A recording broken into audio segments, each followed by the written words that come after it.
Hello students, कैसे हैं आप सब। Good morning. आज मैं आपको इस वीडियो में बताने वाला हूँ विद्युत प्रतिरोध। विद्युत प्रतिरोध के बाद मैं बताऊँगा प्रतिरोधों का संयोजन, यानी कि श्रेणी संयोजन और समांतर संयोजन। तो हमारे इस वीडियो में अंत तक आप बने रहिए और देखिए कि प्रतिरोधों का संयोजन किस प्रकार किया जाता है। तो विद्युत प्रतिरोध क्या होता है कि जब किसी चालक में हम धारा प्रवाहित करते हैं, यानी कि करंट, तब उस चालक के द्वारा ही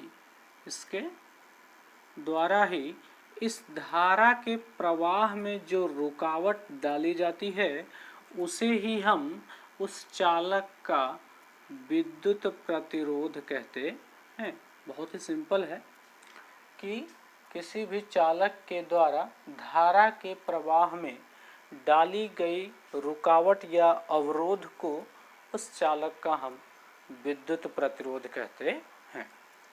अब जानेंगे कि इसे हम काहे से व्यक्त करते हैं। तो इसे हम R से व्यक्त करते हैं और R बराबर होता है V/I। ये कैसे होता है? ओम के नियम से होता है। यदि आपको ओम का नियम नहीं आता है तो कमेंट सेक्शन में नीचे ज़रूर लिखिए ओम का नियम, हम ज़रूर इस पर वीडियो बनाएंगे। तो अब हम जानते हैं कि R बराबर होता है V/I। तो यदि हम इसका SI मात्रक निकालने जाएं, किसका? प्रतिरोध का, तो यह जाएगा V का वोल्ट और I मतलब धारा, तो धारा का हो जाएगा एम्पियर।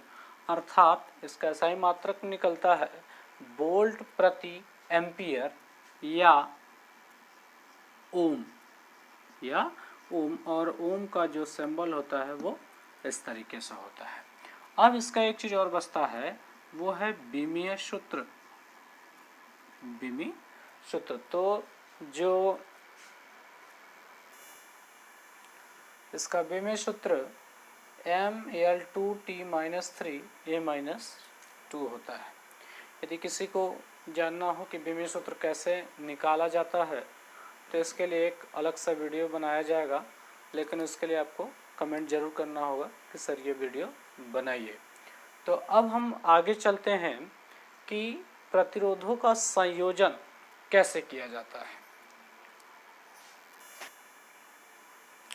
तो देखिए, यह है हमारा चित्र श्रेणी संयोजन का, जिसमें तीन प्रतिरोध PQ, QR व RS को श्रेणी क्रम में क्रमशः R1, R2, R3 के रूप में जोड़ दिया गया है, जिनमें प्रथम संधारित्र के द्वितीय प्लेट या द्वितीय सिरे से द्वितीय प्रतिरोध के प्रथम सिरे को तथा द्वितीय प्रतिरोध के दूसरे सिरे से तृतीय प्रतिरोध के प्रथम सिरे को जोड़ दिया जाता है तथा प्रथम प्रतिरोध के प्रथम सिरे P व अंतिम प्रतिरोध के अंतिम सिरे S के बीच एक बैटरी जोड़ दिया जाता है।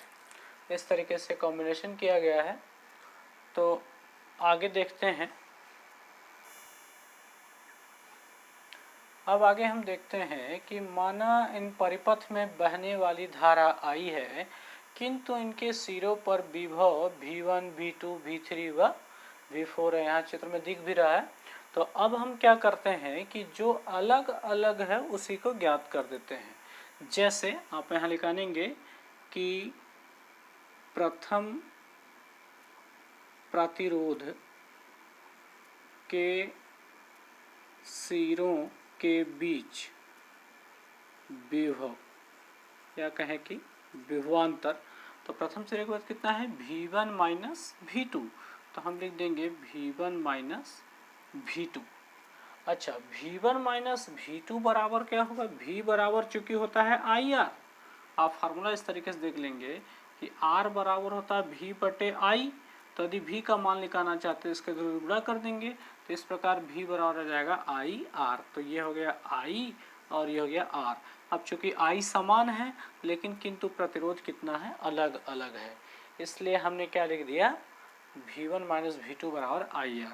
अब उसी तरीके से